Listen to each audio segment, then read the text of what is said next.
पुढे पाहूयात हिंगोलीमधील कळमनुरीचे शिवसेना आमदार संतोष बांगर यांना मंत्रिपदाचे वेध लागलेत। 2.5 वर्षांनंतर आपल्याला मंत्रिपद मिळावं अशी इच्छा त्यांनी व्यक्त केली। 2024 मध्ये आमदार होण्यासाठी महादेवाला साकडं घातलं होतं, ते पूर्ण झालं, परंतु मंत्री होण्याचं साकडं पूर्ण झालं नाही असं बांगर म्हणाले।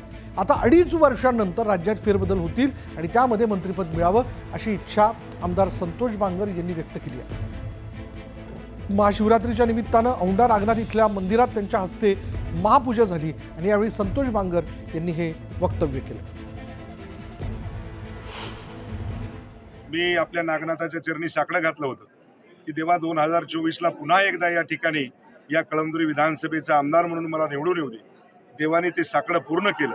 एक मला वाटते की जी इच्छा होती ती पूर्ण झाली नाही, पण मला वाटते पुढच्या 2.5 वर्षाला ती इच्छा 100% सन्माननीय या महाराष्ट्राचे उपमुख्यमंत्री आदरणीय एकनाथभाई शिंदे ती इच्छा आमची पूर्ण करतील। आता दुसरी कोणती 2.5 वर्षाच्या नंतर आता फेरबदल होणार आहे आणि या ठिकाणी आपल्या हिंगोली जिल्ह्याला मला वाटते की आमच्या रूपामध्ये मंत्रिपद भेटावं।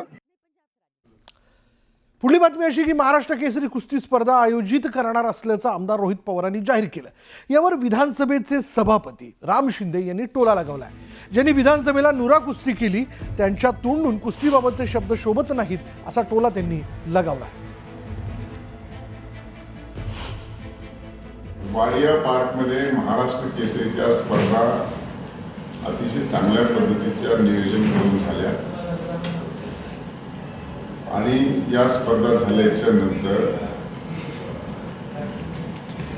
जसं विद्रोही साहित्य संमेलन घेतात तसं विद्रोही महाराष्ट्र केसरी घेण्याची भाषा करणाऱ्यांनी स्वतः निवडणुकीमध्ये नुरा कुस्ती केली आणि आता खऱ्या कुस्तीची भाषा करतात हे त्यांच्यातून शोभत नाही। नाशिकच्या कुंभमेळ्यासंदर्भात आराखडा सादर करण्यात आला असल्याची माहिती मंत्री गिरीश महाजन यांनी दिली आहे। सार्वजनिक बांधकाम विभागाने आराखडा सादर केला। तब्बल 3,354 कोटींचा हा आराखडा असून यावर आता आज दुपारी 12 वाजता मुख्यमंत्र्यांच्या दालनात महत्त्वाची बैठक होईल। या बैठकीला मुख्यमंत्री आणि दोन्ही उपमुख्यमंत्री तसंच सर्व विभागाचे सचिव उपस्थित असतील।